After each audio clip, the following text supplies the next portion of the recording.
মনে রাখবেন, রমজানকে যে কদর করে না, রমজানেও যে গুনাহ করে, রমজানেও যে জাহান্নাম থেকে বাঁচার চেষ্টা করে না, রমজানেও যে জান্নাতের আমল করার চেষ্টা করে না, ভাই আমার, ছেলেরা আমার, বাবা আমার, পর্দার আড়ালের মা বোন আমার, সবাইকে এই শেষ কথা বলি। আল্লাহ রসুল বলছে, জিব্রাইল আইসা রমজানের শেষ দিন নবীজিকে আইসা বলে গেছে, ইয়া রসুল আল্লাহ, এত বড় রমজান পেল, ইফতার, সাহারি, তারাবি, এতেকাফ, শবে কদর, প্রতি ঘন্টা মিনিটে এত মাফ নেওয়ার সুযোগ থাকার পরেও যেই নাফরমান জাহান্নাম থেকে বাঁচার চেষ্টা করে নাই, গুনাহ থেকে আল্লাহর কাছে মাফ নেয় নাই, জান্নাতের জরুর আশা পূর্ণ করতে পারে নাই, আমল করতে পারে নাই, খোদার কসম নবীজি বলছে,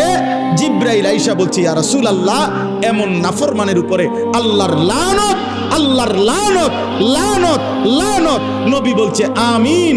আমিন। মানে নবী বলছে, হ জিব্রাইল, আমিও বললাম আল্লাহ, এমন লানত আপনি কবুল করেন এই নাফরমান উম্মতের উপরে, আমি নবীরও লানত, যা